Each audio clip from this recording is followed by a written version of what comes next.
Hello and welcome. You're watching Morning Markets on Money9. I'm Sakshi, Batra, and it's the International Women's Day. And here's wishing all the incredible women out there a very happy International Women's Day. So my wish for today is for all the women out there to keep shining on, not just today, but every single day in life. तो चलिए इसी के साथ शुभारंभ करते हैं हम इस हफ्ते के ट्रेडिंग सेशन का। देखेंगे सबसे पहले कि पिछले हफ्ते के क्यूज क्या रहे और साथ ही साथ आज के लिए इंडियन स्टॉक मार्केट्स के लिए क्या इंडिकेशंस हमें देखने को मिल रहे हैं। तो चलिए सबसे पहले देखते हैं कि फ्राइडे के सेशन से हमें इंडियन मार्केट्स में क्या क्यूज मिले। तो ऑलमोस्ट अगर आप देखेंगे तो एक सेल ऑफ के ही संकेत थे। अगर आप फ्राइडे का सेशन देखें, वीकनेस के साथ भारतीय बाजार बंद होते हुए नजर आए। अंडर परफॉर्मेंस हमें मिड कैप इंडेक्स से दिखा, जहां पर करीब करीब 2% तक की वीकनेस थी। वहीं 1.5% तक के आसपास की वीकनेस हमें स्मॉल कैप इंडेक्स में भी दिखी। 1% तक की वीकनेस के साथ दोनों ही सेंसेक्स और निफ्टी बेंचमार्क इंडिसेस जो अपने क्रूशियल सपोर्ट लेवल्स या रेजिस्टेंस लेवल्स के नीचे ही ट्रेड करते हुए नजर आए। 440 पॉइंट्स की गिरावट अगर आप देखेंगे तो सेंसेक्स में दिखी, वही 142 पॉइंट्स की गिरावट हमें निफ्टी 50 के इंडेक्स में भी देखने को मिली। अगर आप देखेंगे तो इन सभी बेंचमार्क्स में से निफ्टी बैंक में नजर डालें तो यहां पर वीकनेस और भी ज्यादा गहरी थी। 1.5% तक के आसपास की वीकनेस देखने को मिली थी। 35,228 के लेवल्स पर बहुत ही करीब अपने 35,000 के सपोर्ट लेवल के निफ्टी बैंक हमें ट्रेड करता हुआ नजर आया। लेकिन ये जो पिक्चर है वीकनेस की, ये आज बदलती हुई नजर आ सकती है। क्यों? क्योंकि हमें जो इंटरनेशनल मार्केट से संकेत मिल रहे हैं वो काफी पॉजिटिव देखने को मिल रहे हैं। फ्राइडे के सेशन में शुरुआत वीकनेस के साथ हुई थी। यूएस मार्केट्स में एक वाइल्ड ट्रेड देखने को मिला था, बहुत ही वॉलेटाइल ट्रेड, लेकिन towards the close of the session हमने देखा कि काफी अच्छी रिकवरी देखने को मिली। और इसी वजह से आप देख पा रहे हैं कि तीनों ही इंडाइसेस यूएस मार्केट्स के नैस्डैक, S&P 500 और डाउ जोन्स हरे निशान में बंद हुए हैं और शार्प तेजी के साथ 1.5% तक की तेजी हमें नैस्डैक में दिखी। करीब करीब 2% तक की बढ़त हमें देखने को मिली है डाउ जोन्स और S&P 500 में। इसके पीछे की वजह क्या थी? दो प्रमुख कारण यहां पर रहे। एक तो ये कि यूएस सेनेट ने $1.9 ट्रिलियन का जो स्टिमुलस पैकेज है वो पास कर दिया है, जिसकी काफी समय से जो stock markets across the world है वेट भी कर रहे थे। और इससे एक उम्मीद जाग रही है कि जो यूएस इकोनॉमी की रिकवरी है उसे और ज्यादा पुश मिलता हुआ नजर आएगा। साथ ही यूएस का जो जॉब्स डेटा आया है वो बेटर देन एक्सपेक्टेड आया है और उस वजह से भी अगर आप देखेंगे तो एक सेंटिमेंट बूस्टर हमें यूएस मार्केट्स में देखने को मिला।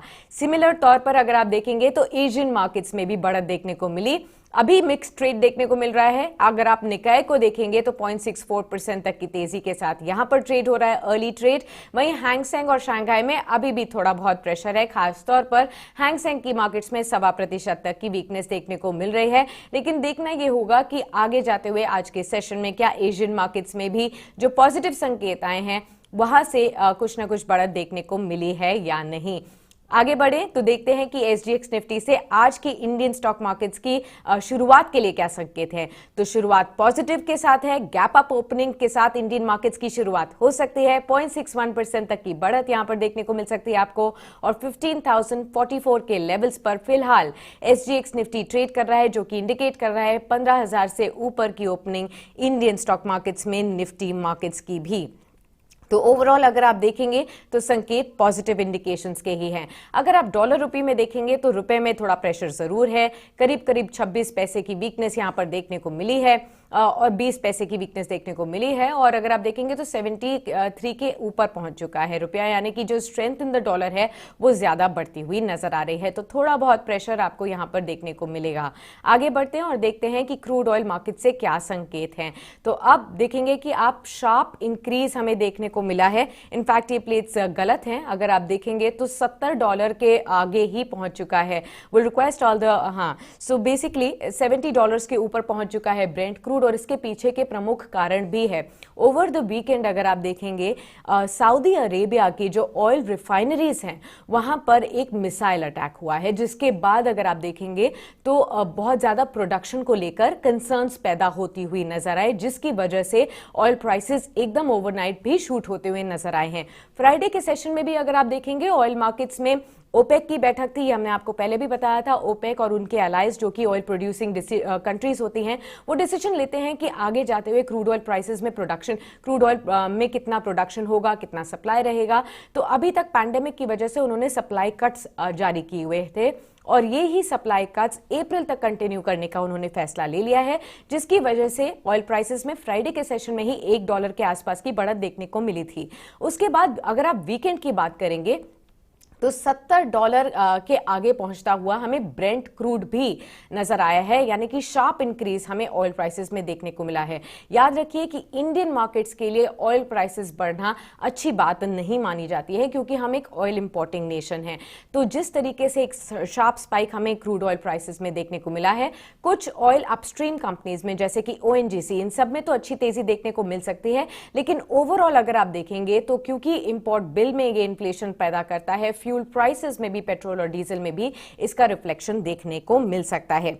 आगे बढ़ते हैं और देखते हैं कि अब कौन से ऐसे स्टॉक्स होंगे आज के ट्रेडिंग सेशन में जो कि आपको सबसे ज्यादा नजर में रखने चाहिए। आरती ड्रग्स, यहां पर अगर आप नजर रखें तो यहां पर 3.5% तक की वीकनेस देखने को मिली थी। यहां पर सब्सिडरी गिरावट देखने को मिली थी फ्राइडे के सेशन में, लेकिन आज अगर आप देखेंगे खबर यह है कि सब्सिडरी को एक अप्रूवल मिला है फार्मा PLI स्कीम के लिए, तो ये एक पॉजिटिव खबर है और थोड़ा बहुत रिवर्सल आप आरती ड्रग्स के स्टॉक प्राइस में देखने को मिल सकती है आज की ट्रेडिंग सेशन में। आगे बढ़ें तो देखते हैं NMDC के स्टॉक प्राइस पर भी आपको नजर रखनी होगी। 3.25% तक का प्रेशर हमें देखने को मिला था फ्राइडे की ट्रेडिंग सेशन में और ओवरऑल वीकनेस थी उस दिन, तो उसको रूल आउट नहीं किया जा सकता। हालांकि कंपनी ने फिक्स करे हैं आयरन ओर के और लंप ओर के प्राइसेस को अनचेंज रखा है फिलहाल के लिए, तो इसमें बहुत ज्यादा चेंजेस की उम्मीद नहीं है और स्टॉक प्राइसेस पे भी इसका बहुत खास रिफ्लेक्शन तो नहीं आने वाला, लेकिन देखना यह होगा क्योंकि अनचेंज्ड प्राइसेस है तो एक स्टेबिलिटी फैक्टर आता है जो कि डेफिनेटली स्टॉक प्राइसेस के लिए ऑगर वेल कर सकता है। Next stock would be PNC Infratech that you need to keep an eye out on. Now, CARE Ratings have revised the company's PNC Delhi infrastructure credit rating on long-term bank facilities to A- from BBB positive with a stable outlook. So again, a positive indication. You may see an extension of the slight upticks that were seen in Friday's trading session in today's move as well. Moving on to another stock that you need to keep in mind, Sahaji Hotels. That is a stock that was actually locked in the upper circuit on Friday. Now, remember the company has inked agreements for 7 new projects, and that's across the states, so that may also again push some more trigger for the company's stock prices in today's trading session. Moving on to Tata Chemicals now, that stock was under pressure on Friday. Remember, ICICI Pru mutual funds have lowered its shareholding in the company to 3.05% from 3.37% via open market transactions. You may see some bit of pressure again on this stock in today's trading session. Moving on to India Grid Trust. Now that stock was just trading positive with a positive bias on Friday's trading session. The trust has signed a share purchase agreement to acquire NER2 from Sterlite Power. So again, some sentimental move is expected on this counter in today's trading session as well. Moving on to the buzz which will be in there in the primary space today. Easy Trip Planners. The IPO is set to open today for subscription. The company has fixed a price band of 186 to 187 rupees per share and the issue will close on March 10. However, remember that the issue, this IPO is completely an OFS from the existing two promoters which are selling their shares. So directly the company is not going to be getting the entire funds and all that, but it's going to be largely in the company, but some of the offloading has happened to add on to the shareholders in this span. So we'll just keep an eye out on that one in case you need to know whether it is going to be prudent for you to look to subscribe to this issue. You can log on to money9.com and read on the articles on the top brokerage houses recommendations on that as well. Moving on to the stock recommendations then for the day. Remember that Nilesh Shah from Anand Rathi has bet big on Batra India for today. The stop loss that he has recommended is 15.01 on the counter with a target price of 15.80 that you can keep on your buying list today. Another stock that he's bet big on, that is Crompton Greaves Consumer. There was an uptick of about 2% in the Friday's trading session. The stop loss that you need to keep on the stock would be 397 and the recommendation from Nilesh is of about a 425 rupees target price for this stock for today as well. Moving on to GAIL now. That again stock was up about 2% in trade. Remember, the oil and gas space is going to be the focus of the trading session. The stop loss that you need to keep on the stock would be 1 143 with a target price of 154. So there's still an upside. And remember, the overnight crude oil price movement on the upside may actually augur well for these companies as well. Another stock that you need to keep an eye out on from the recommendations bill would be basically these are the three stocks that we've got from Nilesh Jain.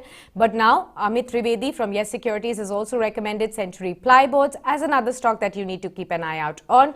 1% uptick was seen on Friday's trading session. The stop loss you need to keep on the stock would be 313 with a target price of 345 rupees per share. So 4 recommendations already gotten to you as well.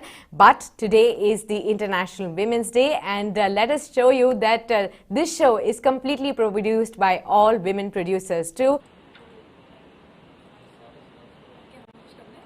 Hard to get this show going, so cheers to you guys. Your vibrancy and your enthusiasm gets us all these latest news, right early in the morning, so that you can get started with a positive day of trade as well. So today on International Women's Day, we are using the hashtag YesSheCan. So you can comment on our social media platforms using this hashtag and talk about, what you believe that the women of today are according to you. What is your opinion of them? And what are your thoughts on Women's Day as well? Throughout the day, it will be an action-packed day. You will be listening to and watching the top voices, not just from stock markets, but also from personal finance, from business, and from entertainment as well. So do stay tuned onto Money9.com.